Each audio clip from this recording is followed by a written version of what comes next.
I'm Dietrich Klinghardt. I'm a medical doctor. I received my training in West Germany, and as a young doctor already moved to the US because I loved the United States.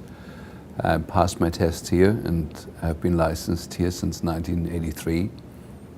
And I've been practicing here really since then, but I go regularly back to Europe to both teach there and to learn what's new over there. And so I'm being like a dual agent, bringing things that I learn here back to Europe and things that I learn in Europe back to here. And I have a practice in Seattle that specializes in the treatment of chronic illness. And we sort of slowly moved up our ranks, me and the doctors that work with me. The average patient that we have has seen 23 other physicians before they've seen us. So we're sort of like, if you want, like a late stage of the journey that patients are on after they've maybe failed or have given up on other treatment modalities. And so in that position, we sort of were also forced to look deeply into the causes of illness. And the main thing that we discovered is that illness is not a static thing, that the foundational causes of illness are now quite different from what they were 30 years ago or 35 years ago or 40 years ago. I graduated in 1975 from medical school, and none of the things I've learned in medical school have prepared me for what we see now in the medical practice. I teach a lot of medical students that come through my practice, both from naturopathic schools and from traditional medical schools and osteopathic medical schools.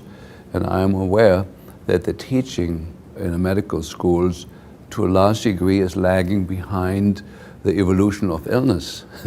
Like when I graduated from medical school, we didn't have a single lecture in those 5.5 years on chronic fatigue or on chronic pain. All the lectures were on acute pneumonia, on rare fatty acid disorders, which we never will see in our whole life as a physician. But the things that we encounter now every day, we didn't have a single lecture on. And unfortunately, that hasn't changed very much since then.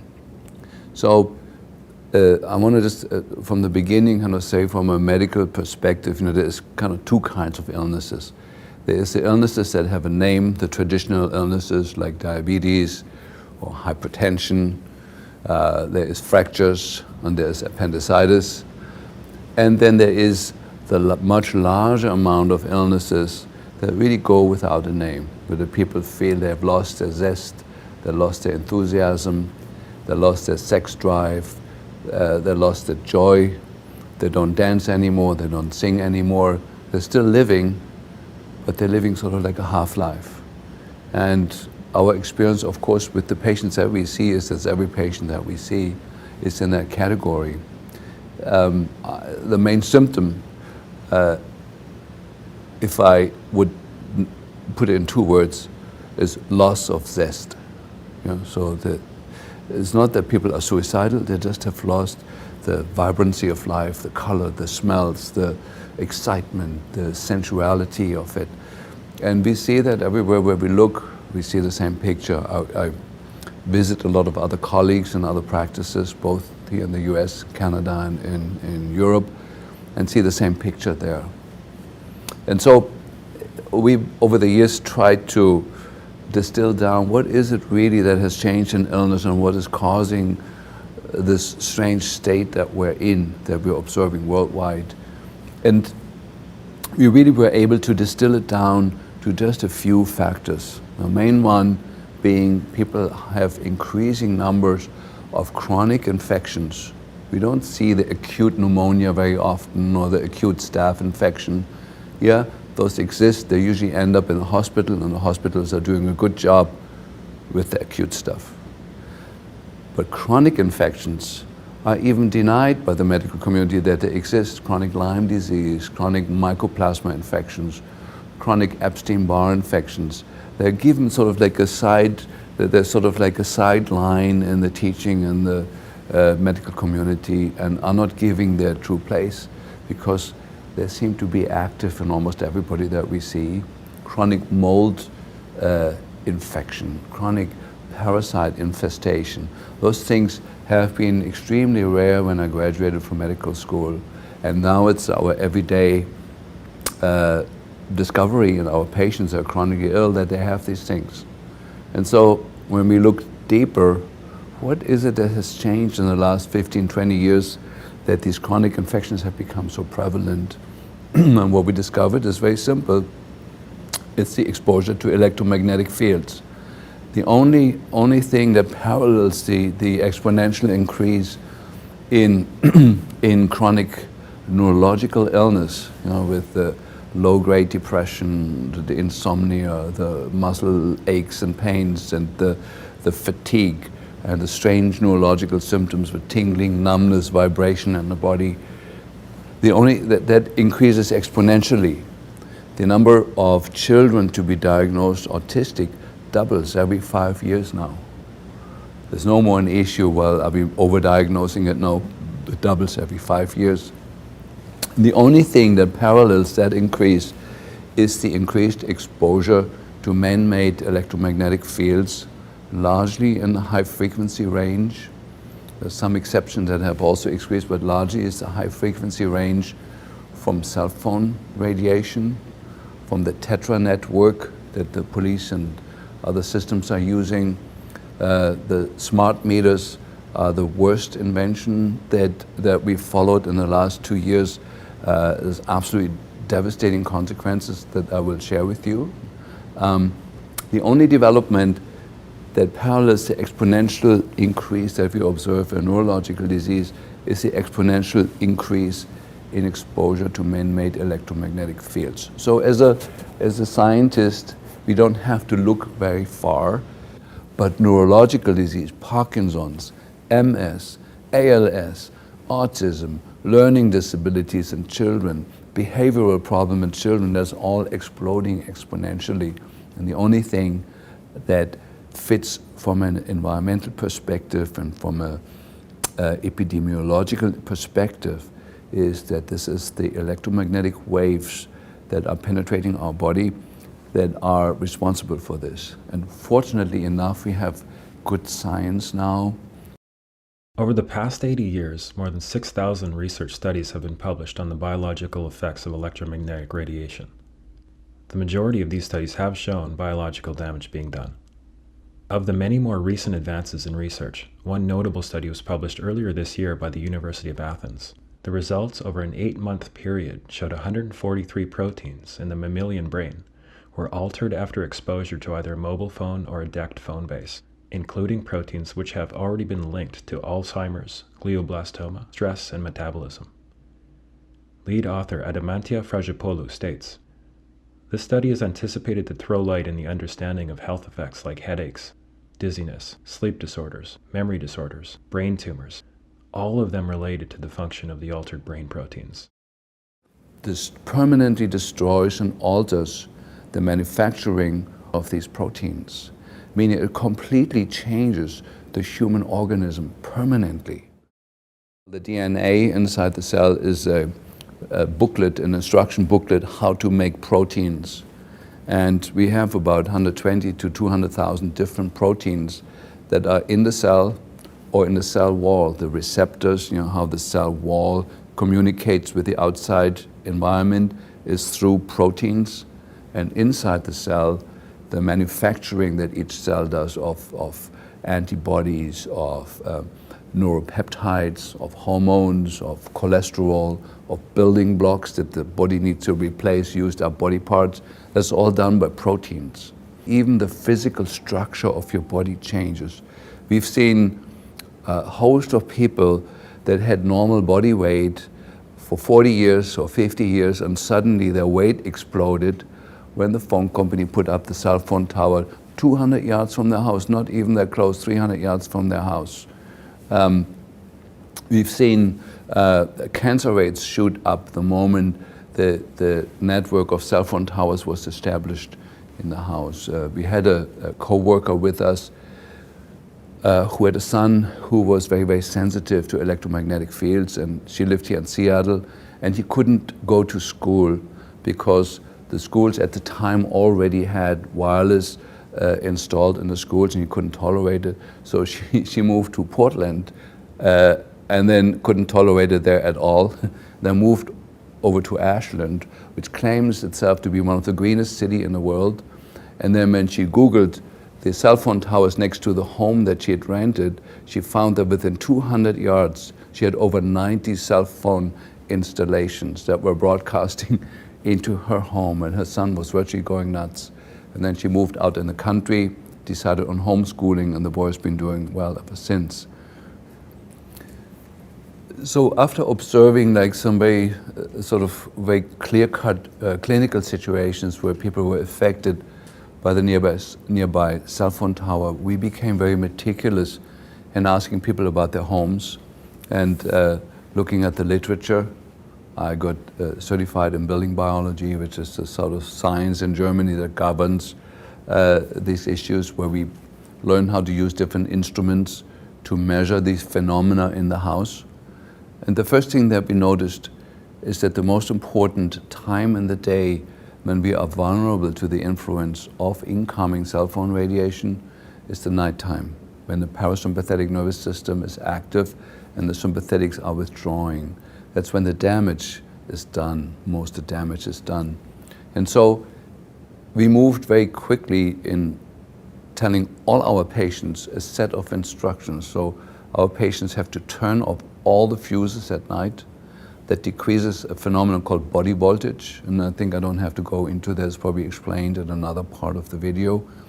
We have people have to get rid of their cordless phones, because the cordless phones broadcast a signal 24 hours a day into the rooms wherever the person can walk and have reception. That is a very devastating radiation that was also tested in this Greek study that I just mentioned. It destroys the same number of proteins that the incoming cell phone radiation does from the outside, the cordless phone at home. So since 6 or 7 years, my patients are not allowed to have a cordless phone in the house. They have to go to Radio Shack, spend $25 for a corded phone, and that solves it. Then the last step that we do, that every patient gets to measure with the instrument from Gigahertz Solutions that we use, measure the density of microwave radiation in the bed location. That's measured in microwatts per square meter. And if that number, for me, if the number is over 5, it's an unacceptable sleeping location. First of all, we look in the house. If you find a location, there's eddies, we call that. There's turbulences created in the house where often you find a location where the reading is low. If you don't, the person need to use protection in the house. And there's 2 ways of doing that. One is a wall paint that contains graphite fiber, carbon fiber, and conductive particles that creates a Faraday cage in the bedroom. It's a pitch black paint that's put over other paint, and over that you can paint normal paint, and then that paint itself has to be grounded with a wire into the earth. And the windows are covered with curtains that use a silver-coated cloth that reflects the incoming cell phone radiation to the outside.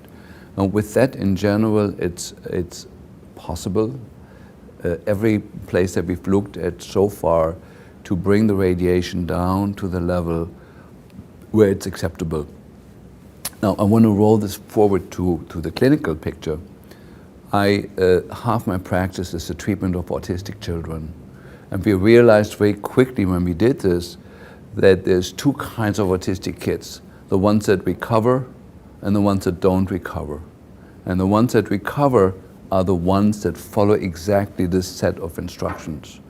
It is hardly done with the vitamins and with the other things that we do, with the behavioral therapies. They have a minor effect on it. The moment we protect the sleeping location of the child, the autistic children are recovering. Now, I can say that with great levels of certainty now for 2 reasons. One, because I have a large group of people that follow my teaching in Europe, and the Europeans, when they hear that, they get the idea and run with it.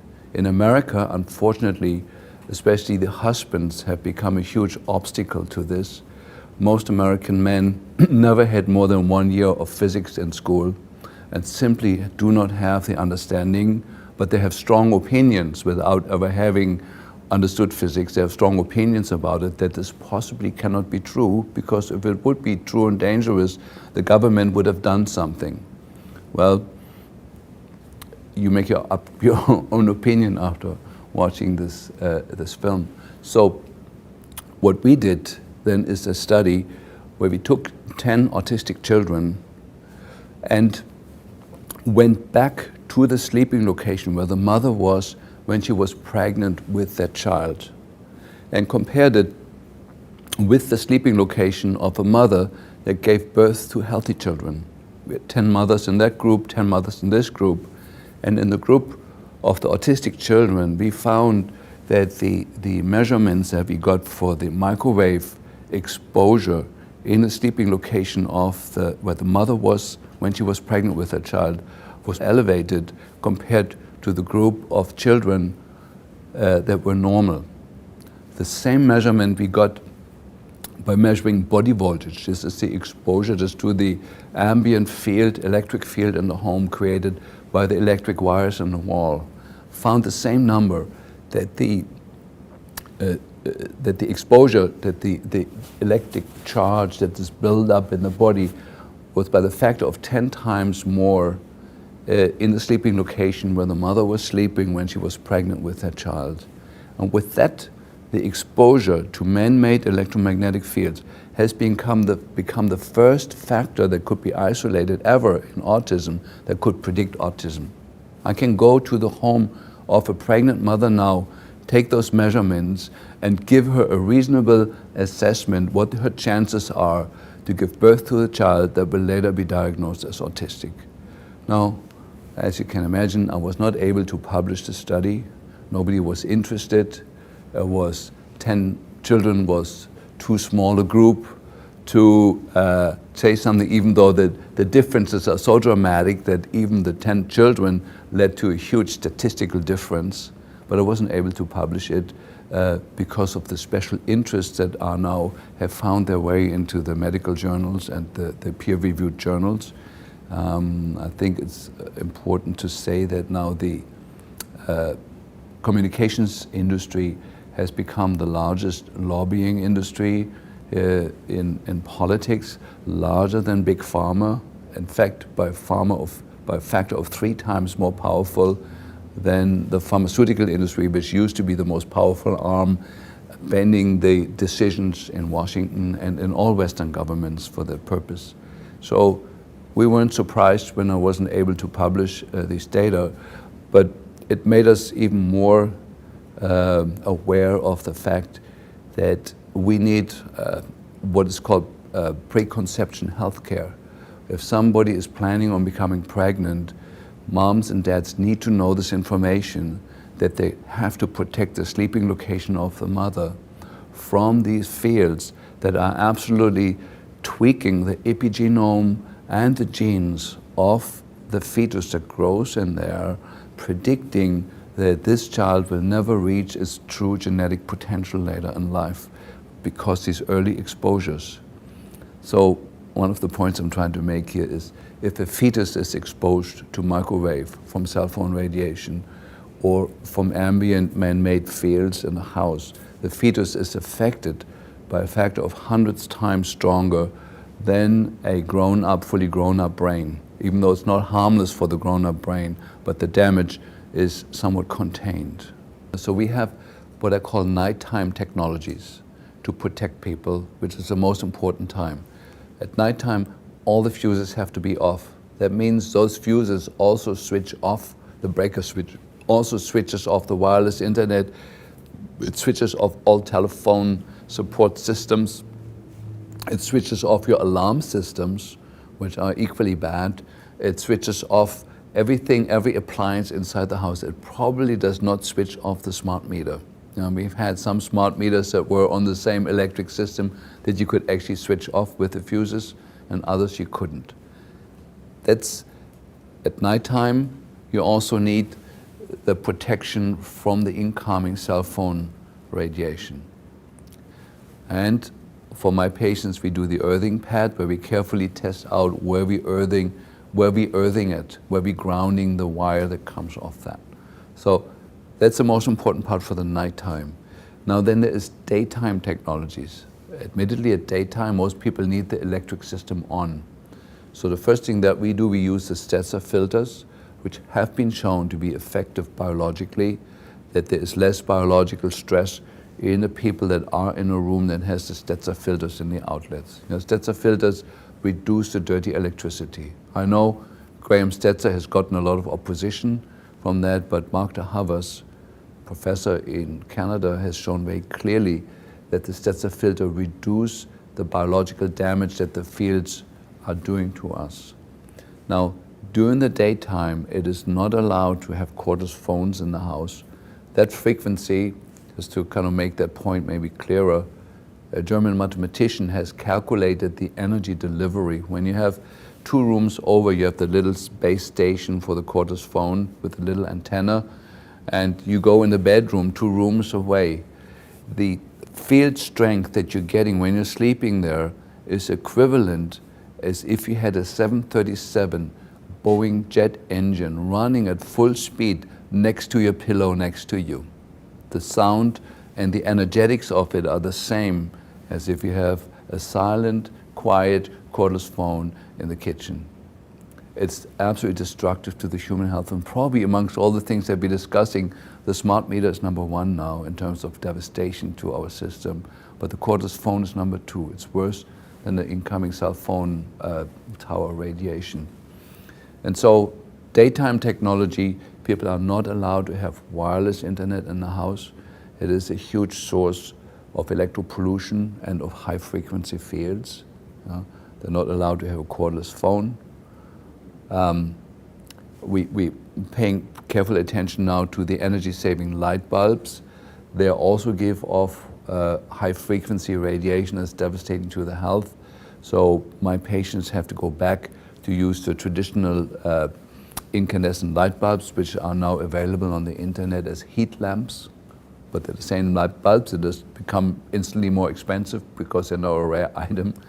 Or they have to pay more money and get LED lights into the house. But as a daytime technology, the new energy-saving light bulbs, the compact fluorescent lights, are a completely unacceptable technology. It gives off both high-frequency wavelengths that are devastating to the brain, plus it's mercury vapor-based, and the frequency of mercury piggybacks on the light and makes people toxic and mobilizes toxins in the body that are then swishing around, finding, the body stores mercury and other toxins in places where it causes the least damage. The compact fluorescents stir that up, the mercury gets displaced now into the brain, into the spinal cord, into the hormone-producing glands, and it's devastating. So daytime technology, no wireless inside the house, go back to broadband. No cordless phones, go back to corded phones. Or there is one type of phone that you can buy that is innocent. It's just much more expensive. And no compact fluorescent lights in the house. That's a good start for most people.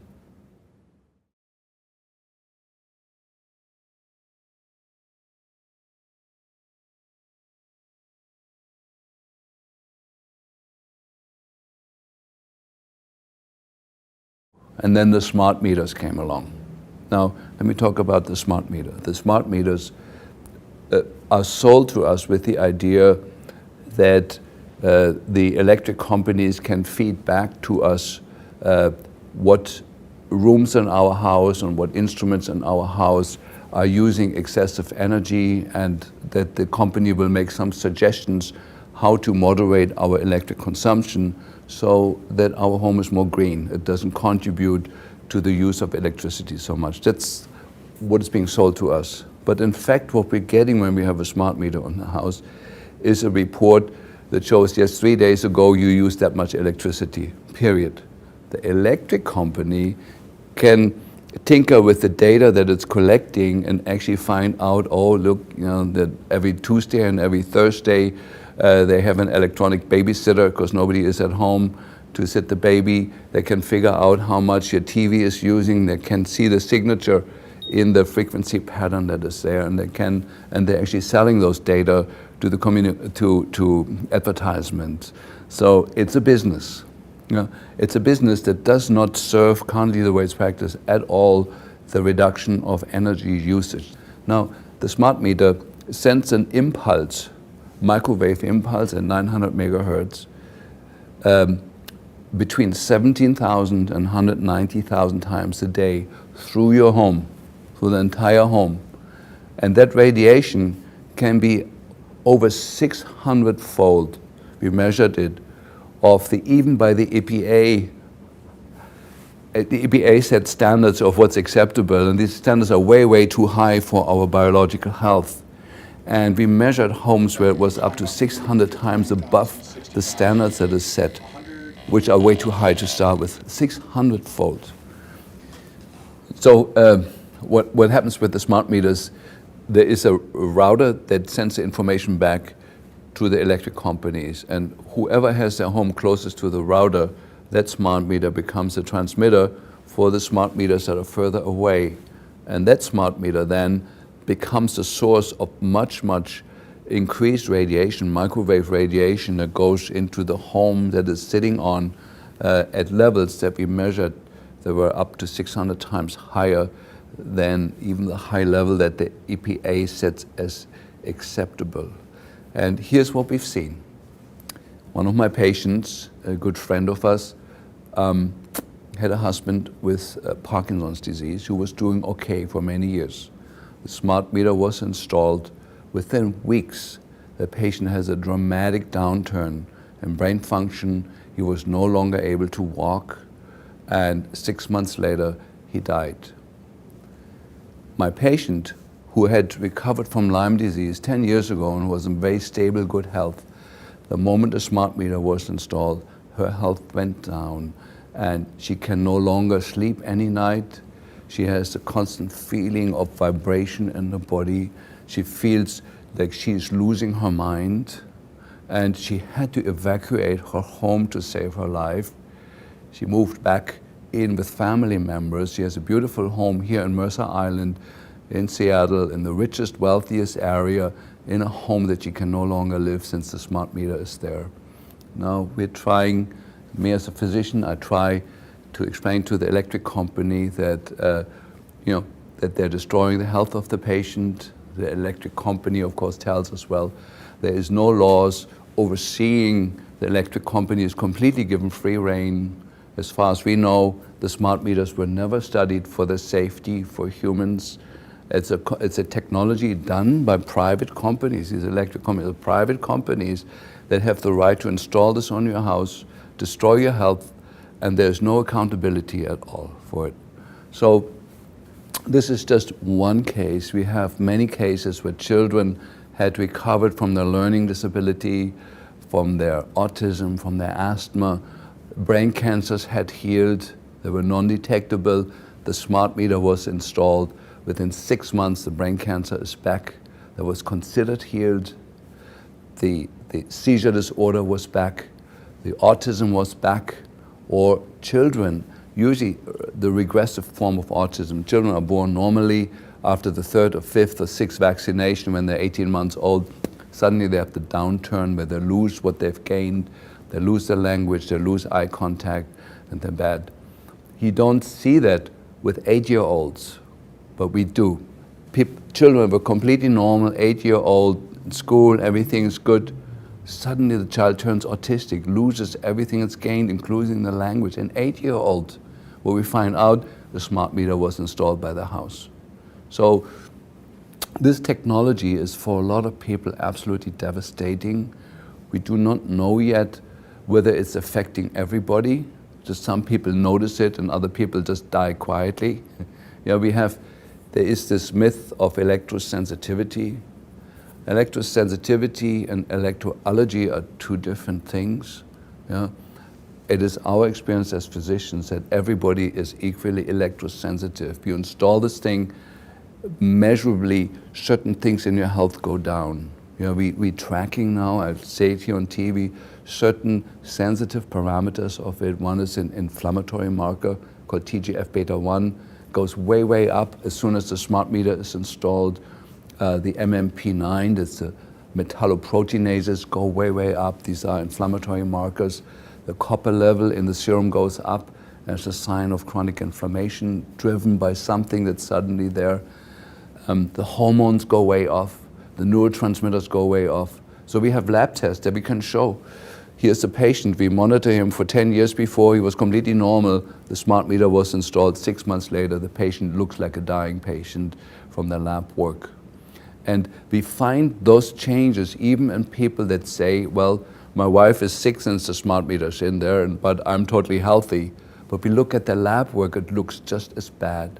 You know, so some people have an awareness of health and goodness in them, and other people don't. But from what our experience is that everybody is affected by it. It's not just a few 3% of electrosensitive people. Yeah? And so I think I like to make that point here very clear. This is a devastating wrong technology that is, in the first place, completely not serving the purpose under which it's sold to us. It seems to be a marketing tool. It seems to be a tool, you know, to spy on people's homes for advertising purposes. We do not see any positive outcome that anybody has been informed of. You know, yes, every time your swimming pool goes on, your electric consumption goes up threefold. There's not the information that the patients get. They just get the general, yes, on Friday you use that much electricity, that's all you can get, but it doesn't give you any of the detail you need to actually be constructive to reduce your electric consumption. It's not serving that purpose, but it is destroying the health of a lot of people. And of course, for me, the main people that are affected by it is the children, and amongst the children, the unborn children and the fetus. The womb concentrates electromagnetic radiation multiple-fold above what is measured on the outside of the woman's body. It concentrates the information, the concentration of microwave per square meter of the measurement that we do is concentrated on the inside of the womb. The studies are out on this, and it's devastating what's coming up towards us. So what's the solution? I give you a few things that people have tried. You know, so one is the legal letter that is passed around on the internet that we've tried with the electric companies. There was one positive response where it was deinstalled, several failures. We tried to shield the smart meter towards the house, that we put lead lining against the house wall, where between the wall of the house and the smart meter, to deflect it from the house. Usually the consequence is that within a few weeks the electric company says, listen, we're not getting proper readings on your house, we need you to come and look up what's wrong. So there's then a game of hide and seek, where you remove the protection before they come, if you know when they're coming, and then you put it back on. My friends in Germany have found a $20 solution to it, since the smart meter is usually installed outside the home. My German friends have used what I call the German method. They bought a big axe and smashed the thing, because it's on the outside of the house. Nobody can prove that it was somebody who lives in the house, and people say, we're terribly sorry, but somebody's doing this, and then as soon as it's reinstalled, they do it again. And the golden rule over there is with the electric companies, if it's done 3 times, they go back to the old system, to not lose the information or the money. And so I don't know currently technically if there's a better solution out. We are trying as physicians to inform the electric companies, assuming that they themselves don't know this information, that since the smart meter is installed, our patients have high blood pressure peaks. Erratic high blood pressure is the most common symptom that we see, and irregularity of the heart rate, of the pulse. Those are the first warning signs before the nervous system goes completely off. And so we're writing letters to the electric company and try the peaceful warrior way first, which has worked in some cases and not in others. And so then there's these other stages that we have tried. And I like to say, maybe as a conclusion to what I'm saying, I would say about 80% of health problems that we see now are caused or contributed to by the exposure to man-made electromagnetic fields that have never been studied for their safety. In fact, all the studies that were done, that were correctly done, show they're not safe. There is frequency bands in the electromagnetic spectrum that could be used in intelligent ways without harming us.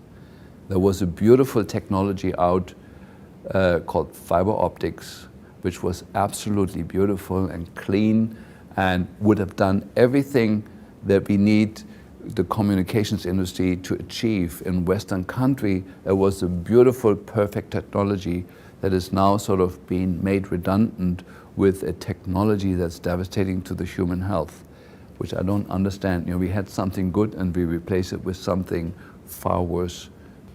We see the same phenomenon worldwide in the Western world, but also now in the Eastern world, you know, where cell phone towers are erected every day. We see the same health problems originating in people. We know cancer rates are going up.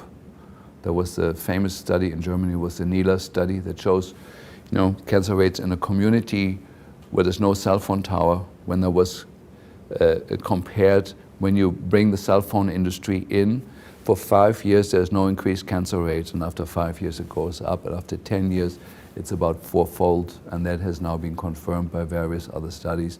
It's just, you know, and of course, this was a study done by friends of mine in a town in Germany called Nila, you know, where the judge ordered that the cell phone industry had to pay for the study. And so it showed the increased cancer rates starting after 5 years, shooting sharply up. And then, of course, the German government asked the cell phone industry what you want to do about that. And the cell phone industry in Europe said, well, we need to do more studies. And guess how long they did their studies for? For 4 years. They did 10 studies, paid for by the German government for 4 years, and showed no increase in cancer rates in 4 years. Well, we knew that before they did that there was no increase in cancer rates for 4 years. But we don't live just for 4 years. You know, some of us live even up to 40 or 50, maybe even 80. And so it's a sad story of our time. You know, my parents had the Second World War and Adolf Hitler to deal with. You know, we have this issue as the big issue of our time. You know, the toxicity issue that was from the 50s to the 90s, and many of us fought the battles on that. I was involved in the amalgam war. You know, it was called the Third Amalgam War, you know, trying to get mercury fillings out of the teeth of people. We were largely successful on those fronts, but sneaking up on us was the communications industry, using wavelengths and using methods that are unnecessary, unhealthy, dangerous, and are simply driven by greed. They're not driven by any intelligence. You know? And we can have, everybody can have their computer and they can have their cell phone, and there is safe ways of doing that, but it's not what we're doing currently. Yeah, so here's something people could do prophylactically. Those of you where the smart meter has not been installed. So typically the way that happens is while you're out at work, the electric company comes and puts a smart meter on the outside of your house. And to prevent that, you can Google the word smart meter lock, where you put a lock around the place where the smart meter would be installed, and you can put a lock around that so nobody can come and sneak up on you and put it there. And at the same time, you send a registered letter to the utility company, say that you're requesting not to have that installed because there's somebody in the house who is highly electrosensitive, who has been shown to have severe, devastating health effects by being exposed to the 900 megahertz wavelength range. And that has been successful. The individual differences of people being highly electrosensitive towards, on the other end of the spectrum, people that are less sensitive, is explained by the antenna function of the human body. It's the composition of minerals, the density of minerals, electrolytes, the water content of the system, even the body size. You know, it's been shown that people that have bigger bodies tend to be more electrosensitive. You know, the smaller people are, the less likely they are going on reception to these phenomena. So larger people, funny enough, are more affected than smaller people. So most of the most severe electroallergic and electrosensitive people that I've seen were large people. And so the primary strategy for us has been for the last 20 years to move people out of that, to detox them for heavy metals, to reduce the amount of mercury, lead, nickel, cadmium that's in the bone marrow and in the fascial membranes and in the connective tissue, to remove as much of that as possible. And that has been very, very successful as a strategy. And then there's a part number two.